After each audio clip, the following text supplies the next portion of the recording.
So hello friends, इस video में अपन शुरू करने वाले मेडिसिन के लेक्चर्स एंड फर्स्ट जो होगा अपना वो एंडोक्राइन सिस्टम डिस्कस करेंगे। ओके और आज इस वाले वीडियो में पार्टिकुलरली अपन जो बात करने जा रहे हैं that will be on the topic prolactin. Okay जो भी प्रोलैक्टिन से रिलेटेड इंपॉर्टेंट पॉइंट है उनको बेसिकली हम इस वाले लेक्चर में आज के डिस्कस करेंगे। चलिए शुरू करते हैं अपना लेक्चर। सो प्रोलैक्टिन के हम पहले आते हैं फंक्शंस में। हमारे पास क्या क्या फंक्शंस हैं जो कि प्रोलैक्टिन से रिलेटेड है।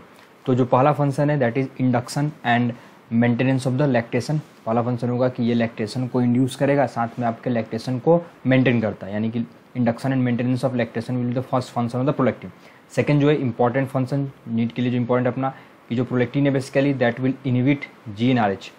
आपका जो प्रोलैक्टिन होता है वो GnRH को इनहिबिट करेगा। GnRH इनहिबिट होगा यानी कि आपका जो LH है वो कम होगा, और LH यदि कम हो रहा है तो that will basically inhibit your menstruation. Okay और इसी बेसिकली कंसेप्ट को अपन क्या बोलते हैं, इसी कंसेप्ट को क्या बोलते हैं अपन, लैक्टेशनल एमेनोरिया। ओके इसी कंसेप्ट को बोलते हैं। प्रोलैक्टिन जो है आपका that will basically inhibit GnRH। GnRH के इनहिबिशन से क्या होगा आपका LH कम होगा, LH के कम होने से क्या होगा आपका मेंस्ट्रुएशन चला जाएगा। ठीक है, दूसरा फंक्शन हो गया आपका। अब ये दो मेन फंक्शंस आपके प्रोलैक्टिन के ही है। अभी आगे और भी इस पर इंपॉर्टेंट कॉन्सेप्ट है जिसके ऊपर भी डिस्कस करेंगे अभी आने वाले पेज पर। ओके नाउ इसमें एक और चीज़ है आपका, ये सपोज करिए हाइपोथैलेमस है आपका। ओके हाइपोथैलेमस से निकलता है आपका dopamine. Okay hypothalamus basically secret करता है डोपामिन, और ये जो डोपामिन होता है that basically inhibit prolactin. Okay dopamine जो है, डोपामिन क्या करता है आपके प्रोलैक्टिन को इनहिबिट करता है। और इंपॉर्टेंट क्या ध्यान रखना है कि ये जो डोपामिन है basically that is produced by which pathway, ये पूछते हैं नीट वाले आपसे। तो इंपॉर्टेंट ध्यान रखना है आपको ट्यूबुलो इनफंडिबुलर पाथवे।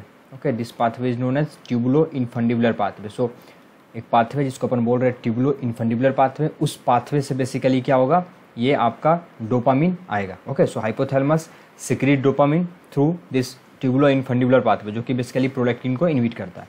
तो ये एक क्वेश्चन इंपॉर्टेंट है अपना, और दूसरा क्वेश्चन ये तो पता ही होगा सेकंड पॉइंट, ये वाला इंपॉर्टेंट है अपना। ओके सो ये कुछ बेसिक पॉइंट्स हुए। अब आते हैं हम जनरल अपन हाइपर प्रोलैक्टिनिमिया में कि प्रोलैक्टिन के लेवल्स बेसिकली क्यों बढ़ेंगे, इसके ऊपर डिस्कस करेंगे। ओके किन किन सिचुएशन में हमें प्रोलैक्टिन के लेवल बढ़ता हुआ दिखेगा। क्लियर है, चलिए तो सबसे पहले शुरू करते हैं अपन। That will the first will be our physiological, कि फिजियोलॉजिकल बेसिकली हमारा प्रोलैक्टिन जो है ये कब कब बढ़ेगा। ओके फिजियोलॉजिकली हमारा प्रोलैक्टिन का लेवल कब बढ़ेगा, इससे पहले बात करते हैं, इसके ऊपर बात करते हैं। तो फिजियोलॉजिकल में पहली बात करोगे the first will be your pregnancy. तो पहला होगा that will be our pregnancy. Okay first जो है अपना प्रेगनेंसी है। प्रेगनेंसी में उसके लिए होता क्या है, आपका एस्ट्रोजन क्या करता है बेसिकली पॉजिटिव स्टिमुलेशन देता है। Okay and that will increase your prolactin release. So physiological में पहला हो गया pregnancy and that will basically induce by estrogen. Estrogen positive stimulation देगा जिसके कारण कि अपन प्रोलैक्टिन का अमाउंट बढ़ता हुआ दिखेगा हमें। ठीक है, अब इंपॉर्टेंट क्या है नेक्स्ट पॉइंट इसी में, पोस्टपार्टम जब बात करोगे आप। ओके पोस्टपार्टम क्या होगा, ओके पोस्टपार्टम में भी basically 14 days. Okay for 14 days postpartum क्या होगा, आपको जो प्रोलैक्टिन का लेवल होगा वो बढ़ा हुआ दिखेगा, पोस्टपार्टम भी अप टू 14 डेज। इसके बाद क्या होगा, धीरे धीरे नॉर्मलाइज होगा और फिर आपका डिक्रीज करेगा। ठीक है ना, धीरे धीरे नॉर्मलाइज होगा and then it will basically decrease. Okay ये ध्यान रखना आपको। ठीक है 14 डेज के बाद आपका जो प्रोलैक्टिन का लेवल है ये धीरे धीरे आपका नॉर्मलाइज होगा। ओके चलिए तो ये पहला पॉइंट हो गया आपका प्रेगनेंसी। प्रेगनेंसी में एस्ट्रोजन का लेवल जो है ये आपको स्टिमुलेट करेगा प्रोलैक्टिन को, जिसके कारण कि प्रोलैक्टिन का सिक्रेशन बढ़ रहा है। This is the first condition. दूसरा आपके पास that is the nipple stimulation. Okay nipple stimulation से भी क्या होता है, आपका प्रोलैक्टिन का अमाउंट बढ़ेगा एंड प्रोलैक्टिन का अमाउंट बढ़ने से क्या होगा, मिल्क का प्रोडक्शन होगा आपका। और ये जो प्रोलैक्टिन का अमाउंट बढ़ता है बेसिकली ये इंक्रीज रहेगा कम से कम आपका 30 to 45 minutes after nipple stimulation. Okay nipple stimulation के कम से कम 30 to 45 मिनट तक आपका ये जो लेवल है ये बढ़ा हुआ रहेगा। ये कंसेप्ट को ध्यान रखना आपको। ओके 30 to 45 मिनट्स तक। क्लियर, और इसलिए आपको पता है जब मदर यदि मान लो फीड नहीं कर रही है बेबी को after delivery, okay so milk production increase नहीं करेगा, क्योंकि मिल्क प्रोडक्शन इंक्रीज करने के लिए प्रोलैक्टिन चाहिए, और प्रोलैक्टिन के रिलीज होने का तरीका है क्या है, निपल स्टिमुलेशन भी है। अब that mother is not feeding the baby, okay so there will be no nipple stimulation, so there will be no increase in prolactin, so there will be no milk production. तीसरा में आते हैं अपन। तीसरा अपने पास sleep. Sleep में ध्यान रखना है कि जो NREM स्लीप है अपना, इस NREM स्लीप में ही पीक PRL लेवल देखने को मिलेगा आपको। तो ये तीन फिजियोलॉजिकल कंडीशंस हो गए एमेगन lifting, pregnancy, the second one is your nipple stimulation and the third one is your sleep. Okay, 3 condition physiological हो गए जिसमें कि हमारा जो प्रोलैक्टिन लेवल है that is basically increasing. Okay, so let's come to the next one that is the systemic disorder. ये तो अपने पास फिजियोलॉजिकल था, अब अपन आते हैं सिस्टेमिक डिसऑर्डर में कि कौन कौन सा बेसिकली सिस्टेमिक डिसऑर्डर है जिसमें कि अपन प्रोलैक्टिन का लेवल हमको ज़्यादा दिखेगा। ठीक है, so let's discuss that. So the first one is very very important for NEET exam that is hypothyroidism. Okay, ये जो हाइपोथायरॉयडिज्म है दैट्स वेरी वेरी इंपॉर्टेंट। अब इसमें कैसे होता है बेसिकली उसको अपन देखते हैं। हाइपोथायरॉयडिज्म में कैसे आपका प्रोलैक्टिन का अमाउंट बढ़ेगा। सो ध्यान दीजिएगा, जैसे ही मान लो आपका TSH बढ़ता है, ठीक है, आप खुद बता सकते हो ये वाला पॉइंट बेसिकली आपका TSH जैसे ही इंक्रीज करेगा that increase TSH will basically okay one more point, TSH कब बढ़ेगा आपका, जब TRH बढ़ेगा। ओके ना, TRH बढ़ता है तो that will stimulate your TSH और TSH बढ़ता है तो हमारा क्या होता है T4 और T3 क्या होगा, बढ़ेगा। ठीक है ना, हमारा T4 और T3 जो होता है वो उसका लेवल बेसिकली बढ़ता है। या दूसरे तरीके से आप मैं एक और चीज़ बोलूँ आपको कि यदि बॉडी में आपके T4 और T3 कम हो रहा है, ऐसा सोचना आप, बॉडी में मान लो T4 T3 कम हो रहा है तो that will stimulate TSH। Okay, TSH secretion बढ़ेगा पिट्यूटरी के थ्रू। क्लियर है, तो या आप इनडायरेक्टली बात करोगे तो T4 T3 कम हो रहा है तो आपका सबसे पहले TRH बढ़ेगा and that TRH will basically cause increase in the TSH। और ये जो TRH है, TRH जो बढ़ रहा है, TRH क्यों बढ़ रहा है, हाइपोथायरॉयडिज्म के कारण। आपका T4 और T3 का लेवल कम हो चुका है and due to that decrease in T4 and T3 your TRH is increasing and that is stimulating TSH। अब ये TRH जो बेसिकली ये आपके सोमैटोट्रॉप सेल्स को भी स्टिमुलेट करता है, साथ में आपके लैक्टोट्रॉप को भी स्टिमुलेट करता है। ठीक है, ये सोमैटोट्रॉप को भी स्टिमुलेट करेगा, साथ में आपके लैक्टोट्रॉप को भी स्टिमुलेट करेगा। तो जो सोमैटोट्रॉप को स्टिमुलेट करता है that will cause increase in growth hormone और लैक्टोट्रॉप को स्टिमुलेट करके आपके ये प्रोलैक्टिन के अमाउंट को बढ़ा देगा। क्लियर है ना, दो पॉइंट जानना। यानी कि जो TRH बढ़ रहा है बेसिकली TRH सिर्फ T4 और T3 को नहीं बढ़ाएगा, ये GH को भी बढ़ाएगा, साथ में आपका प्रोलैक्टिन लेवल भी बढ़ाएगा। ओके, और जो GH होगा that will lead to basically acromegaly, वो क्या करेगा, कॉज एक्रोमेगली कॉज करेगा। ओके, इसीलिए आपको क्या करना होता है बेसिकली, यदि कोई पेशेंट आ रहा है एक्रोमेगली का, ये क्वेश्चन आपके नीट में आया है, कोई पेशेंट आपके एक्रोमेगली के आ रहे हैं आपके पास, तो आपको ग्रोथ हार्मोन तो चेक करना ही, साथ में आपको PRL भी चेक करना चाहिए, साथ में आपको TSH भी चेक करना होता है। ओके, सो एक्रोमेगली केस में आप PRL भी चेक करोगे, साथ में आप TSH भी चेक करोगे, क्योंकि इस वाले पैथोजेनेसिस के कारण ये हो सकता है। Now coming to the next part, ये आपका सिस्टमिक में पहला हुआ हाइपोथायरॉयडिज्म। ठीक है, अब एक दो मैं क्वेश्चन पर डिस्कस कर लेता हूँ, देन अपन आगे बढ़ते हैं। चलिए, एक क्वेश्चन है आपका that is if a women with increase PRL, okay, एक वीमेन आती है with increase PRL has untreated hypothyroidism. Okay, has untreated hypothyroidism, so what will be the your first step. So first step will be our hypothyroidism को treat करना है। Okay, the first step will be to treat the hypothyroidism. दूसरा question, if a women comes with increase prolactin then which other hormones will you also check, then the answer will be TSH and growth hormone. ये दो other hormones है जिसको कि basically हम लोग check करेंगे, TSH और ग्रोथ हार्मोन को। ओके, सो ये पहला सिस्टमिक डिसऑर्डर हुआ दैट इज हाइपोथायरॉयडिज्म, जिसके कारण के बेसिकली हमारा प्रोलैक्टिन का लेवल बढ़ रहा है। ओके, नाउ आप पूछोगे बेसिकली रीजन क्या है, क्यों लैक्टोट्रॉप, सोमैटोट्रॉप, थायरोट्रॉप को बेसिकली वो स्टिमुलेट कर पा रहा है, क्योंकि इनका जो जीन है बेसिकली प्रिकर्सर जीन जो है that is same and that is known as P21 gene या prop1 जीन। P21 और prop1 जीन दोनों बेसिकली जीन होते हैं जो कि दोनों बेसिकली इन सब सेल्स के फॉर्मेशन में हेल्प करते हैं आपके। चलिए, now moving to the second point, second is your CKD that is chronic kidney disease. अब इस क्रोनिक किडनी डिजीज में होता क्या है बेसिकली, आपका जो एक्सक्रीशन है प्रोलैक्टिन का बॉडी से वो डिक्रीज हो जाएगा, सो प्रोलैक्टिन आपका क्या होगा, बढ़ेगा। सो जब आप RFT करवाओगे, ठीक है, तो आप यदि मान लो आप ये तो ये हो रहा है, यदि मान लो आपको प्रोलैक्टिन बॉडी में बढ़ा हुआ मिल रहा है, ठीक है ना, यदि बॉडी में आपका प्रोलैक्टिन बढ़ा है तो हमेशा आपको एक और काम क्या करवाना, आपको RFT भी चेक करवाना चाहिए, मतलब सीरम क्रिएटिनिन और ब्लड यूरिया भी चेक कराना चाहिए आपको। हो सकता है कि कोई किडनी इटियोलॉजी हो बेसिकली। ओके ना, ध्यान, प्रोलैक्टिन बढ़ा है, हाइपोथायरॉयडिज्म, आपको TSH, ग्रोथ हार्मोन, इन सब सारे बताया मैंने। फिर बताया कि यदि आपको आपका प्रोलैक्टिन यदि बढ़ा है, टेस्ट करने से पता चला, तो हम RFT भी चेक करवाएंगे। क्यों RFT चेक कराएंगे, क्योंकि आप देख रहे हो कि क्रोनिक किडनी डिजीज में भी आपका जो प्रोलैक्टिन लेवल है वो बड़ा हो सकता है, ये ध्यान रखना। तीसरा आते हैं अपन, ये सेकंड कंडीशन हो गया। तीसरा आपका scissor disorder. Okay, scissor disorder very very important, ध्यान दीजिएगा इस पर। तो सीजर डिसऑर्डर में क्या होता है बेसिकली, आपका जो प्रोलैक्टिन का लेवल है ना ये बढ़ जाता है ड्यूरिंग सीजर्स। ओके, सीजर्स के दौरान आपका जो प्रोलैक्टिन का लेवल होता है वो भी इंक्रीज करता है ड्यूरिंग सीजर। सीजर के समय आपका जो प्रोलैक्टिन है उसका लेवल क्या होगा, बढ़ेगा। ओके, सो पोस्ट इक्टल आप बात कर सकते हो, सीरम प्रोलैक्टिन जो है 30 मिनट तक आपका बढ़ा रहेगा। ठीक है, 30 मिनट तक बेसिकली आपका बढ़ा होता है, और इसी का फ़ायदा उठाते हैं हम लोग सीजर और जो हमारे पास सूडो सीजर है। ओके, सीजर एंड सूडो सीजर को बेसिकली हमें जब डिफ्रेंशिएट करना होता है तो उसके डिफ्रेंशिएशन के लिए हम सीरम प्रोलैक्टिन का अमाउंट को चेक कर सकते हैं हम लोग। ओके, सीरम प्रोलैक्टिन के अमाउंट को चेक करके उसको बेसिकली हम लोग डिटेक्ट करने के लिए अपना हेल्प में ले सकते हैं, क्योंकि यदि एक्चुअल सीजर होगा तो एक्चुअल सीजर में क्या होगा, आपका सीरम प्रोलैक्टिन बढ़ा होगा, जबकि सूडो सीजर हो रहा है तो उसमें आपका जो प्रोलैक्टिन लेवल है वो बढ़ा हुआ नहीं होगा। तो ये हमने देखा फिजियोलॉजिकल रीजन में 3 थे हमारे पास, मैं फिर से रिपीट कर रहा हूँ। That is a pregnancy, that is your nipple stimulation and the third one is sleep. Systemic disorder हमने 3 देखा, हाइपोथायरॉयडिज्म, CKD और seizure disorder. So now moving to the next one, that is the third group, that is iatrogenic. Okay, iatrogenic. तो iatrogenic में क्या होगा basically, हम 2 group basically इसमें होता है कि आपका जो ट्यूबुलो इनफंडिबुलर पाथवे था जो मैंने अभी जस्ट बताया था आपको, that was basically responsible for the formation of dopamine. Okay, वो ट्यूबुलो इनफंडिबुलर पाथवे का क्या होता है बेसिकली, इन्विजन हो जाएगा।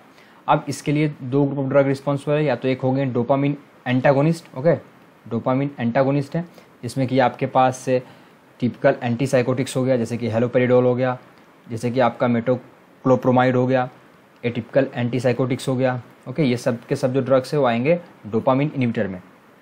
क्लियर है, typical antipsychotics, metoclopramide and atypical antipsychotics. और फिर हम बात करेंगे डोपामिन डिप्लीटर्स का भी, तो उसमें आपका methyl dopa, then reserpine, then calcium channel blocker, ये सब आ सकते हैं आपके। ओके, वेरापामिल इसके अंदर आएगा। सो ये आयोट्रोजेनिक हो गया, जो कि बेसिकली इनहिबिट कर रहा है आपके ट्यूबुलो इनफंडिबुलर पाथवे को। इसके लिए डायरेक्टली डोपामिन इनहिबिटर हो गया आपके पास, या डोपामिन डिप्लीटर हो गया आपके पास। क्लियर है, ये तीसरा। चौथा कॉज है आपके पास, that is the pituitary adenoma. The fourth one will be pituitary adenoma. चलिए देखते हैं पिट्यूटरी एडिनोमा के बारे में। तो पिट्यूटरी एडिनोमा यदि सिर्फ मतलब पिट्यूटरी एडिनोमा में सिर्फ यदि आपका प्रोलैक्टिन प्रोडक्शन बढ़ रहा है तो उसको क्या बोलते हैं अपन, प्रोलैक्टिनोमा। और बेसिकली ध्यान रखना, प्रोलैक्टिनोमा ही मोस्ट कॉमन टाइप है आपका पिट्यूटरी एडिनोमा का। Okay, this prolactinoma is the most common type of the pituitary adenoma. ये भी एक इंपॉर्टेंट पॉइंट ध्यान रखना आपको, ये भी important MCQ question. Okay, most common type of the pituitary adenoma is prolactinoma. अब एक सिंपल सा बात और करते हैं, ये जो प्रोलैक्टिनोमा है बेसिकली इसको हम 2 ग्रुप में डिवाइड करते हैं, या तो माइक्रो होगा या मैक्रो होगा। माइक्रो में क्या होगा, size will be less than 10 millimetre. Okay, और मैक्रो में क्या होता है, size will be more than 10 millimetre. और मोर देन 10 मिलीमीटर वाले में आपके 10% केस आएंगे, और लेस देन 10 मिलीमीटर वाले में आपके 90% के केस आएंगे आपके। ठीक है, ये हो गया macro adenoma, micro adenoma. Important क्या है, जो माइक्रो एडिनोमा है ना बेसिकली लेस देन 10 सेंटीमीटर, इसमें आप फीमेल इज टू मेल की रेशियो देखोगे इफेक्ट करने की तो 20:1 है, जबकि इसमें देखोगे आप फीमेल इज टू मेल की रेशियो तो दैट इज 1:1 है आपका। क्लियर है। सो यहाँ तक हमने आपको बताया कि हाइपोप्रोलैक्टिनेमिया के क्या क्या रीजन्स होंगे आपके पास, हमने यहाँ तक ये डिस्कस किया। ओके, 4 देखा हमने, फिर से मैं रिपीट कर रहा हूँ, फिजियोलॉजिकल हुआ, systemic disorder, then tubulo infundibular pathway का इन्विजन, और चौथा हो गया आपके पास पिट्यूटरी एडिनोमा, जिसमें कि प्रोलैक्टिनोमा ही मोस्ट कॉमन होता है अपना। चलिए अब बढ़ते हैं हम आगे और क्लिनिकल फीचर्स देखते हैं बेसिकली आपको प्रोलैक्टिनोमा के पेशेंट में क्या क्या क्लिनिकल फीचर देखने को मिलेगा, और कैसे आप बेसिकली सस्पेक्ट करोगे कि yes this is the patient of the prolactinoma. और वीडियो अच्छा लगे तो प्लीज़ से प्लीज़ एक बार चैनल को लाइक वीडियो को लाइक करना, चैनल को सब्सक्राइब करना प्लीज़। ओके, तो चलिए अपन बढ़ते हैं हम आगे की तरफ। तो यहाँ तक हमने ये बेसिकली जनरलाइज डिस्कशन किया। ओके, चलिए इंडोक्राइन फीचर में, तो यहाँ पर आपको बेसिकली एक ट्रायड देखने को मिलेगा। That triad consist of galactorrhoea. Okay, the triad consist of galactorrhoea होगा आपका, देन आपके पास एमेनोरोइया होगा आपके पास, देन आपके पास इनफर्टिलिटी होगा। ये 3 चीज़ का ट्रायड मिलेगा आपको। ठीक है ना, गैलेक्ट्रोइया होगा आपके पास, एमेनोरोइया होगा एंड इनफर्टिलिटी होगा। क्लियर। तो जो 80% केसेस होते हैं, 80% जो केसेस आएंगे आपको उनमें गैलेक्ट्रोइया देखने को मिलेगा, वो भी बायलैटरल होगा आपका। ठीक है, एमेनोरिया भी होगा आपको और इनफर्टिलिटी। और ये इनफर्टिलिटी जो है ये मोस्ट कॉमन क्लिनिकल फीचर है जो आपको क्लिनिकली दिखेगा। ठीक है, क्लिनिकली जो आपको मोस्ट कॉमन दिखेगा that will be your infertility. ये भी पॉइंट ध्यान रखना अपन को। ठीक है, तो galactorrhoea, amenorrhoea and infertility. Okay, GIA ये आपके ट्रायड होंगे। इसके अलावा आपको और क्या क्या मिल सकता है, तो देखो जब प्रोलेक्टिन का लेवल बढ़ता है बेसिकली तो दैट विल इनविट योर GnRH, और GnRH इनविट होगा तो आपका LH नहीं होगा, LH नहीं होगा तो ओव्यूलेशन नहीं होगा आपका, ठीक है, and that is basically leading to infertility. इसके साथ GnRH के कम होने से क्या होता है, आपका एस्ट्रोजन भी कम होगा, एस्ट्रोजन कम होगा तो that may lead to osteoporosis in a long run. Okay, so osteoporosis भी करवा सकता है वो। साथ में जब प्रोलेक्टिन बढ़ता है तो प्रोलेक्टिन क्या करता है आपका, it also promote insulin resistance. Prolactin क्या करता है आपके इंसुलिन रेजिस्टेंस को प्रमोट करता है, इंसुलिन रेजिस्टेंस प्रमोट होगा तो that may lead two diabetes mellitus. Clear है, तो ये सब के सब आपको बेसिकली क्लिनिकल फीचर्स ध्यान रखने हैं इसके हिसाब से। Now 1 or 2 questions, if suppose करो इन अ फीमेल हमें क्या मिल रहा है, इंक्रीज प्रोलेक्टिन मिल रहा है आपको, ठीक है ना, इंक्रीज प्रोलेक्टिन मिल रहा है। अब इस इंक्रीज प्रोलेक्टिन के साथ ध्यान रखना, इस इंक्रीज प्रोलेक्टिन के साथ यदि आपका एस्ट्रोजन बढ़ा है, यानी कि that is the case of the pregnancy. और केस किसका, प्रेगनेंसी का केस। यदि इंक्रीज प्रोलेक्टिन के साथ आपको दिख रहा है कि एस्ट्रोजन ही बढ़ा है तो वो प्रोलेक्टिन आपको प्रेगनेंसी का केस है। यदि एस्ट्रोजन कम है आपका और प्रोलेक्टिन बढ़ा है फिर भी, then that is the case of the prolactinoma. वो फिर किसका केस हो जाएगा, आपके प्रोलेक्टिनोमा का केस हो जाएगा आपका। ये एक बेसिक कंसेप्ट ध्यान रखना। दूसरा क्वेश्चन तो ध्यान रखना आपको, in a female with increase PRL हमें और क्या क्या चेक करना है, TSH चेक करना है, साथ में आपको एस्ट्रोजन भी चेक करना है। हमें TSH और ग्रोथ हार्मोन तो पहले ही पता था, एस्ट्रोजन आपको नया आ गया जो जिसको चेक करके आप बता पाओगे कि वो प्रोलेक्टिनोमा है या क्या है वो। ओके ना, तो ये भी आपको ध्यान रखना बेसिकली। इसके अलावा बात करोगे क्लिनिकल फीचर इन मेल्स में क्या क्या मिलेगा, तो मेल्स में क्या होता है, टेस्टोस्टेरोन कम होगा। ओके, टेस्टोस्टेरोन कम होने के कारण क्या होगा, लॉस ऑफ लिबिडो होगा, एजोस्पर्मिया होगा आपका, एंड इनफर्टिलिटी होगा। तो ये सब आप बेसिकली ध्यान रख सकते हो जी। ओके है, ठीक है, चलिए तो ये कुछ बेसिक कॉन्सेप्ट्स हुआ जो कि हमने डिस्कस किया यहाँ पर। अब आगे बढ़ते हैं अपन। अब कंप्रेसिव सिम्टम्स आएंगे प्रोलेक्टिनोमा के कारण, उससे देखते हैं अपन। ओके, कुछ ना कुछ हमारे पास कंप्रेसिव सिम्टम्स भी मिलेंगे प्रोलेक्टिनोमा का, है ना। आपका बेसिकली ये सपोज कीजिए आपका पिट्यूटरी ग्लैंड होगा, ये बेसिकली आपका सेला टर्सिका होता है और यहाँ पर आपका ऑप्टिकाइज्मा होता है। सो दैट मिल तो जो ट्यूमर होगा उससे कंप्रेशन भी होगा, आपका ग्रोथ होगा पिट्यूटरी ग्लैंड का, वो ऑप्टिकाइज्मा को आपके कंप्रेस करेगा, ठीक है ना। तो आपको कंप्रेशन के कारण क्या मिलेगा, बेसिकली आपने पढ़ा होगा ऑप्था में बाई टेम्पोरल हेमियोनोपिया। सो आपको बाई टेम्पोरल हेमियोनोपिया भी देखने को मिलेगा साथ में। ओके, ये ध्यान रखना आपको। नाउ और ये जो बेसिकली कंप्रेसिव सिम्टम्स है, कंप्रेसिव सिम्टम्स तभी देखने को मिलेगा, ये वाला जो कंप्रेसिव सिस्टम है, जब आपका पिट्यूटरी ग्लैंड का साइज मोर देन 10 मिलीमीटर हो, यानी कि मोर देन 1 सेंटीमीटर हो। अब बोलोगे क्यों मैं ये पॉइंट डिस्कस कर रहा हूँ, क्योंकि नीट में क्वेश्चन आ चुका है, दैट इज़ फीमेल है, chief complain of galactorrhoea amenorrhoea. Okay, और ये डायग्राम दिया हुआ है ऐसा करके, आपका दोनों आई है बेसिकली, उसमें ये डायग्राम आपके पास दिया हुआ है, दैट इज़ बाई टेम्पोरल हेमियोनोपिया का। और पूछा गया था कि इस डायग्राम के और इस क्लिनिकल फीचर के अकॉर्डिंग बताओ कि पिट्यूटरी ग्लैंड का साइज कितना होगा। तो एक ऑप्शन था मात्र 1 सेंटीमीटर ज़्यादा, 1.5 सेंटीमीटर, उसे टिक करना था हमें, ठीक है। चलिए अब बात कर ले हम लोग सीरम प्रोलेक्टिन लेवल की। तो नॉर्मल जो सीरम प्रोलेक्टिन लेवल होता है वो दैट इज़ 5 to 25 माइक्रोग्राम पर लीटर। क्लियर, नॉर्मल जो सीरम आपका प्रोलेक्टिन लेवल होगा दैट इज़ 5 to 5 माइक्रोग्राम पर लीटर होगा। फिजियोलॉजिकल इंक्रीज जब करेगा तो 25 से 40 होगा, आइट्रोजेनिक जब होगा तो 25 से आपका 100 हो जाएगा, और जब प्रोलेक्टिनोमा होता है तो मोर देन 200 होगा। ये आपको ध्यान रखना, प्रोलेक्टिनोमा में कितना होगा आपका, मोर देन 200 होगा आपका, ठीक है। और जब मैक्रो प्रोलेक्टिनोमा होगा उसमें तो मोर देन 250 हो जाएगा। तो ये कुछ जनरलाइज पॉइंट्स है जो कि आप बेसिकली ध्यान रख सकते हो। क्लियर, ओके, चलिए तो ये कुछ पॉइंट्स हो गए जो कि आपको बेसिकली ध्यान रखना है। अब एक बार हम मैक्रोप्रोलेक्टिनोमा के बारे में थोड़ा सा बात करेंगे, क्योंकि ये एक थोड़ा सा अलग सा कंसेप्ट है। ओके, मैक्रोप्रोलेक्टिनीमिया के बारे में हम थोड़ा सा बात करेंगे। ओके, ये तो मैक्रोप्रोलेक्टिनोमा हो गया। अब अपन मैक्रोप्रोलेक्टिनीमिया के बारे में बात करने वाले हैं। ये एक पॉइंट अलग से ध्यान रखना, we are discussing about the macroprolactinaemia. तो ये मैक्रोप्रोलेक्टिनीमिया क्या होता है इसके, देखो कुछ पर्सन के ब्लड में क्या होता है, एंटीबॉडी होता है जो कि आपके सराउंड हो जाएगा प्रोलेक्टिन मॉलिक्यूल से, ठीक है। जैसे ये एक एंटीबॉडी होता है जो कि बेसिकली चारों तरफ से सराउंडेड हो जाएगा आपके प्रोलेक्टिन मॉलिक्यूल से। ओके, तो प्रोलेक्टिन मॉलिक्यूल बेसिकली कंबाइन हो गया, और ये जो प्रोलेक्टिन मॉलिक्यूल कंबाइन हो गया एंटीबॉडी के साथ, ये सब के सब क्या हो जाएंगे, बायो इनएक्टिव हो जाएंगे। Okay, they all will be biologically inactive, उनको बायोलॉजिकली इनएक्टिव में हम डाल देंगे। सिंपल सी बात, सही में बायोलॉजिकली इनएक्टिव में डालेंगे। तो ये एंटीबॉडी से घिर गए हैं पूरे के पूरे prolactin, and this condition known as मैक्रोप्रोलेक्टिनीमिया।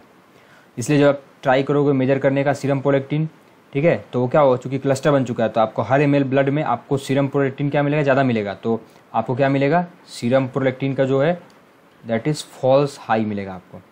Serum you will get false high serum prolactin. Care. यहाँ पर आपको प्रोजेक्टियोमा के सिम्टम्स अब्सेंट होंगे, ओके, सिम्टम्स आपके अब्सेंट होंगे, पेशेंट एसिम्प्टोमेटिक होगा, फिर भी फॉल्स आई हमको मिलेगा। इसी कंडीशन क्या बोलते हैं अपन, मैक्रोप्रोलेक्टिनीमिया, ये धारणा। This condition will be known as macroprolactinaemia. चलिए ये वो कुछ क्लिनिकल फीचर्स हो गए। Now coming to the basically how to manage and how to go for the treatment of this. Okay, so let's discuss that. I will discuss in separate video. Thank you.